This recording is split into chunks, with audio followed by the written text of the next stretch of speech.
Hola amigos, aquí estamos una vez más en este domingo 9 de abril del 2023. Este es mi cuarto video del día. Hoy día ha sido un día muy productivo, me sentí motivado y bueno, aquí les voy a compartir más sobre Asiria, que Asiria es la bestia de Apocalipsis 13. eh, ya, versículo 3, 12 y 14, ya. Entonces, por eso Asiria es importante, porque, porque es el instrumento de Dios para, para, para la ira, para el furor, para la ira de Jehová. Ya, Isaías 10:5 nos dice: Oh Asiria, vara y báculo de mi furor, en su mano he puesto mi ira. Ya, entonces es Asiria, el instrumento de Dios que Dios usa, eh, para dejar caer su ira sobre la humanidad. Ya, Asiria, que nosotros lo buscamos en el buscador, eh, aparece más de 100 veces la palabra Siria, 108 veces, ya. Entonces, por eso es importante este saber de este pueblo, Asiria, que desapareció este imperio, como lo hemos visto en los estudios bíblicos que les he presentado. Desapareció esta potencia, ya, pero va a resurgir en los posteros tiempos, porque está escrito en el libro de Revelaciones, y si está escrito en la Biblia es porque así va a suceder. Ya, entonces Asiria es el enemigo de Israel, ya, el enemigo de Israel, y era una potencia muy importante en la historia mundial. Derrotó al reino norteño de Israel y estuvo próximo a Jerusalén para derribarla en el tiempo del rey Ezequías. Verás en el mapa que Judá, incluso Jerusalén, no están en el imperio asirio. Pueden notar que es la única nación del Medio Oriente que no se rindió a su ejército. Lo que tenemos en este capítulo, estoy hablando aquí del capítulo 10 de Isaías, ya. Estoy leyendo textual, un estudio bíblico que no me pertenece, está publicado por Lower Bronker, y la página se llama eh, Una llamada a la entrega. ¿Ah? Hijito ahí está llamando a una entrega. Ya, entonces vamos al salto. Vamos a ver por acá, a ver quién está, unos mapas de Asiria. Vamos a poner un mapa de Asiria y voy a estar leyendo textual de este estudio bíblico. Ya, ese Asiria, aquí con el color rojo aparece el imperio sumerio, que fue el 2500 a.C. Ya, Sumerio es la primera civilización de toda la historia de la humanidad, fueron los primeros de los primeros. Ya, Sumeria, siempre eso se estudia en enseñanza básica en todo el mundo, ¿ya? Y bueno, todos estos imperios, Grecia, Roma, todo eso son enseñanzas que se estudian a nivel básico cuando uno es niño. Se estudia pero eh, como en la actualidad todo es copy-paste, y ahora en la actualidad ya todo es inteligencia artificial, las tareas las hace una computadora por los estudiantes. Entonces la gente como que pasa por alto estas enseñanzas tan importantes que están incluso escritas en la Biblia, ¿ya? Entonces el imperio asirio está con este color, ¿qué nombre de ese color? No sé, es un color como café o amarillento, del siglo 9 al siglo 7 antes de Cristo. y sabemos que el imperio babilónico derrocó al imperio asirio, el imperio asirio que fue un imperio eh, muy cruel, muy malo, esa era su característica de ellos, que eran muy malos. Fueron derrotados por el imperio babilónico en el siglo VI antes de Cristo. Ya ahí están con distintos colores para que ustedes los vayan notando. Entonces, ¿qué dice la profecía? La profecía, aquí está Jerusalén, acá está el territorio de Israel, dice que del norte de Asiria. ¿Y por qué Asiria? Porque Asiria abarcaba todo esto, ¿eh? Ahí sigan el cursor, abarcaba todo esto, ¿eh? Este era el imperio asirio, el imperio asirio del cual voy a leer textual de un estudio bíblico realizado por alguna persona que ya le di el nombre.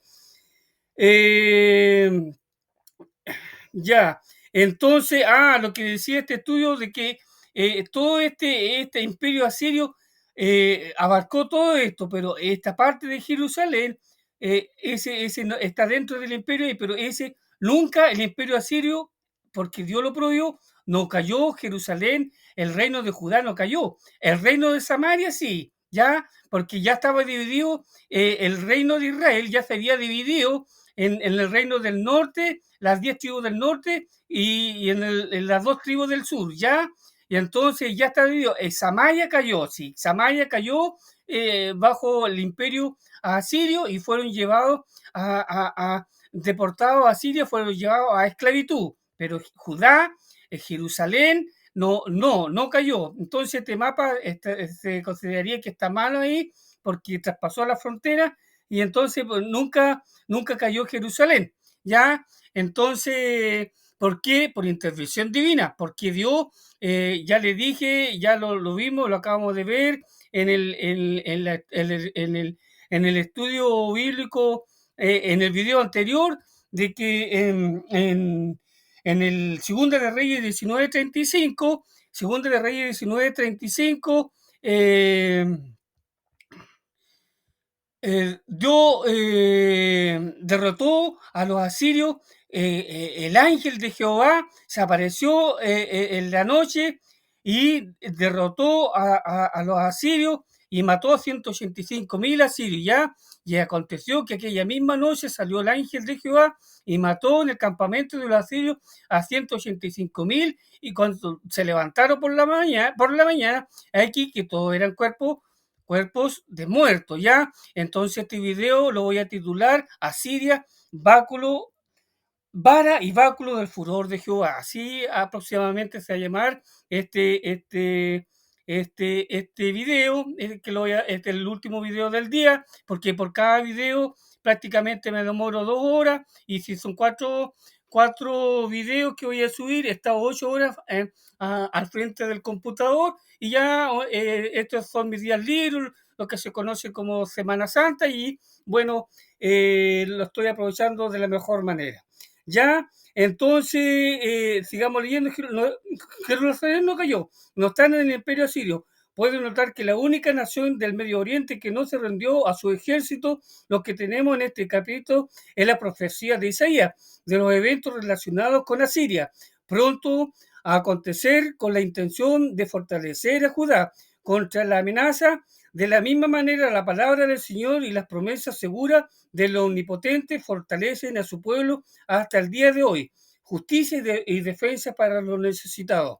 El capítulo 10 de Isaías empieza con algunas quejas por parte de Dios contra los sistemas legislativos y judiciales de Judá.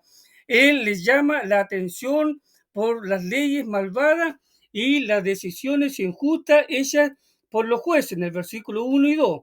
Dios toma en cuenta estas cosas a cualquier nación, pero específicamente a lo que es llamada su pueblo. No tolera que los derechos de los pobres sean ignorados y no ejecutados.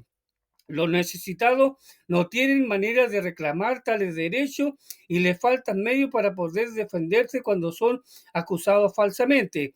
Dios se preocupa grandemente por los huérfanos y las viudas y los abusos del gobierno de Judá. Contra ellos son las razones principales por las que el juicio ya está determinado por Dios.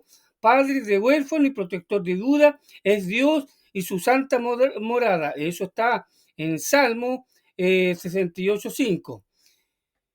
En la economía de Dios, los deberes humanitarios de la Iglesia se llevan a cabo de una manera ordenada y justa para que los recursos alcancen a los que son verdaderamente necesitados.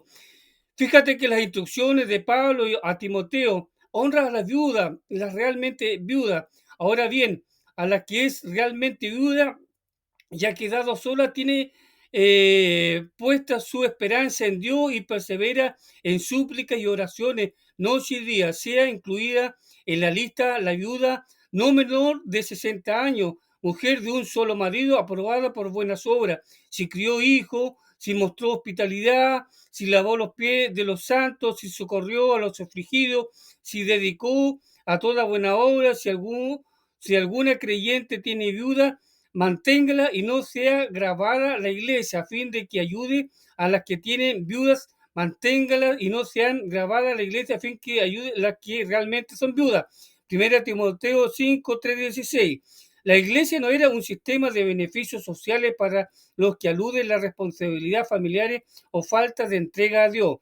Sea como sea, Dios defiende a los indefensos. Versículo 3. Y tarde o temprano prevalecerán la justicia. Sería interesante poder conocer las múltiples maneras en las que el juicio cae sobre las sociedades hoy en día por las razones que ya hemos considerado. A veces el castigo es obvio, otra es más sutil y a veces cae inmediatamente, otra aumenta y gana fuerza para un tiempo futuro. Alguien puso el ejemplo de una tiracina que se estira lentamente para ilustrar lo que parece ser una demora del juicio de Dios. El científico Newton definió una ley de la moción, parece ser una demora del juicio de Dios. Para cada acción hay una reacción opuesta e igual. Cuanto más se estire el tiracina, más fuerte será la propulsión y el impacto. Asiria, vara de la ira de Dios. Dios utiliza los asuntos que pasan en el mundo considerando a su pueblo para disciplinarle, fortalecerle y hacerle avanzar en su sistema de justicia. Utiliza naciones enteras como ejecutora. En el caso de Israel será Asiria la vara de mi ira, versículo 5, por no vivir y actuar en el temor de Dios. Él le abandona a su ruina y la muerte y el cautiverio están por delante, versículos 3 y 4. En el capítulo 9 se menciona dos veces que después de un juicio parcial su ira aún no se ha aplacado. No obstante, al final de todo se derramará completamente o bien en el Calvario o en las llamas del infierno. Ahora en el capítulo 10 volvemos a leer de una ira no aplacada. La ira de Dios es un asunto asombroso y digno de temor en los corazones de un pueblo hipócrita y desviado. Una nación infiel les llama el pueblo de mi ira, versículo 6, despojado y pisoteado. Estamos aprendiendo los caminos de Dios y por eso tenemos que prestar mucha atención. Hijos míos, no tenga en poco la disciplina del Señor, ni desmaye cuando seas reprendido por Él, porque el Señor al que ama disciplina y azota a todo el que recibe por hijo. Hechos 12 del 5 6. Ya, si amado lector, tenemos razones para tener la vara del Padre en este tiempo del Nuevo Testamento. Esa vara puede adoptar muchas formas y no la debemos limitar a lo que nosotros preferimos. Él la utilizará de la forma necesaria para llevar a cabo el efecto deseado en nuestras vidas. Sin embargo, Asiria no es consciente de que ella no es nada más que una herramienta de Dios. Versículo 7. Tiene sus propias metas de destrucción y conquista, mientras cae nación tras nación, sus príncipes o ministros gobiernan sobre ellos. Versículo 8. Al presentarse ante un nuevo oponente, Asiria se jacta de su propio poder y se anima por las victorias del pasado. Versículo 9. El hecho de haber desaparecido las fronteras nacionales para crear un solo imperio lo atribuyen a su sabiduría y fuerza. Versículo 13. Ha acumulado los tesoros de otros países fácilmente, como cualquiera recoge huevos abandonados, así ha recogido yo todos los tesoros de la tierra, dice el versículo 14. Asiria no puede ver algo más allá de la fuerza de su ejército y categoriza a Jerusalén entre las naciones paganas e idólatras, versículos 10 y 12. Veremos más tarde la misma mentalidad en sus negociaciones con Ezequías en Jerusalén, lo que puede producir mucho temor entre los judíos sobre la capacidad de Asiria para derrotarle. Es el hecho de que la nación hermana al norte, representada por su ciudad capital Samaria, también ha caído. Sin embargo, Dios nunca pasa por alto la arrogancia. Ahora, en el texto deja de hablar del castigo de su pueblo y toma su atención hacia el opresor utilizado para ejecutar el castigo. Declara claramente que Asiria es el hacha, la sierra y la vara, versículo 15. Dios es quien maneja esta herramienta por su poder y autoridad, ya ha levantado a Siria para sus propósitos. Es común en las escrituras ver que los ejércitos que han servido para disciplinar a Israel más tarde son destruidos por no haber dado la gloria a Dios. Su odio y violencia contra su pueblo excedió sus intenciones. La caída humillante de Asiria. Vamos a ver cómo el Señor humilla a Asiria atacando y debilitando la fuente más fuerte de su orgullo. El soberano Jehová de los ejércitos enviará debilidad sobre su robusto y debajo de su gloria encenderá una hiera como ardor de fuego. La gloria de su bosque y de sus campos fértiles consumirá totalmente. Versículos 16 y 18.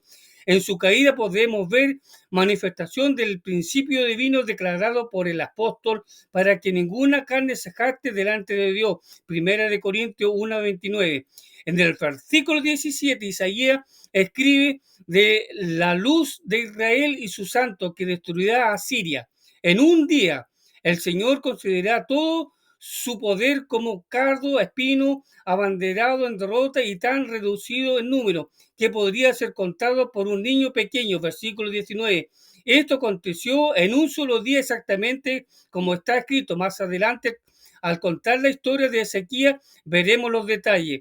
La nación que está bajo la amenaza de un poder más fuerte que ella, a menudo acaba comprometiéndose con él, como sucedió con Israel varias veces en las últimas partes de su historia en el Antiguo Testamento. Una vez conquistada, se rendirá en dependencia a manos de su vencedor. Sin embargo, el remanente de Israel que regresa del cautiverio determinará no volver a estar nunca más indefenso ante sus agresores. En este siglo, el primer ministro de Israel ha jurado que jamás sucederá otro holocausto. Si nadie apoya a Israel, ellos solo se defenderán. Como nunca en su historia, hoy en día tienen la obligación de depender del Dios de Israel. La profecía de Isaías está delante de ellos en el santuario del libro de Jerusalén, y la visión de Isaías en el capítulo 6 provocó el título que él mismo dio a aquel que vio alto y sublime sobre su trono. Los serafines clamaron: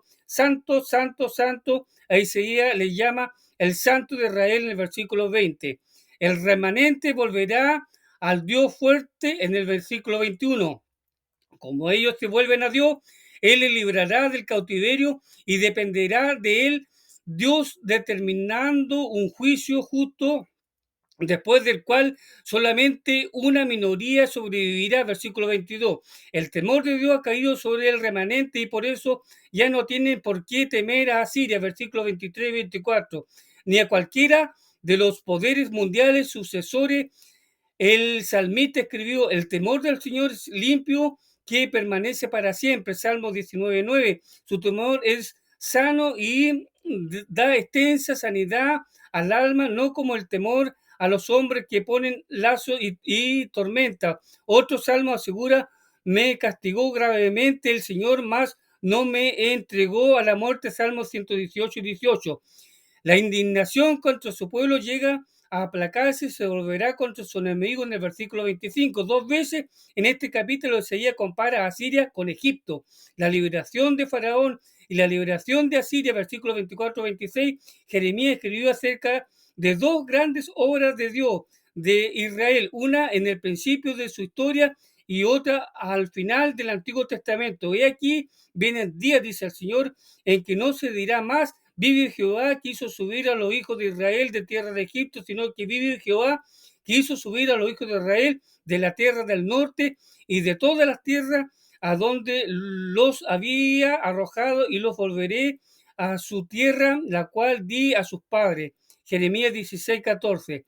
El Dios de la restauración y esperanza.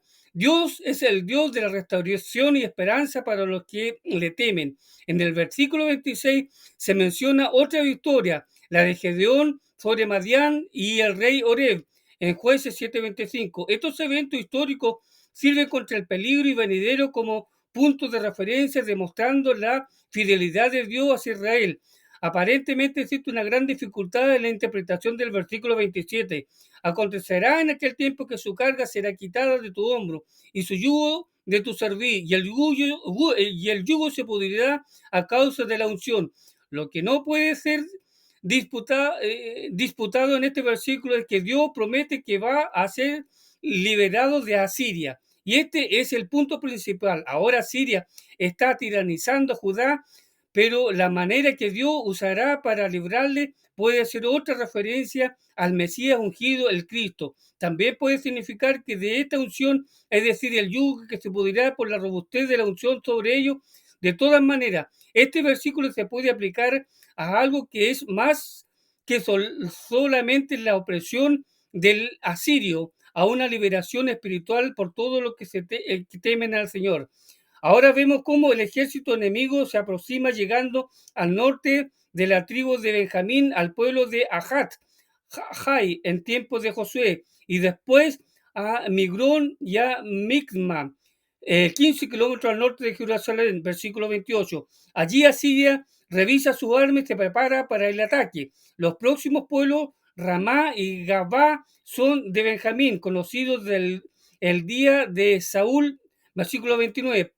Por delante marcha el ejército siempre más cerca, y un grito de alarma se levanta en Galim y Lais. Luego llega a Anatot, solamente a 5 kilómetros de Jerusalén, versículo 30. Masden, Menna y Gemín, ambos desconocidos para nosotros, son evacuados, versículo 31. Y en Nov, la ciudad de los sacerdotes, donde David fue recibido mientras huía de Saúl, es donde se para el ejército tan cerca que el asirio levanta el puño desafiando a Sión, la colina de Jerusalén, en el versículo 32.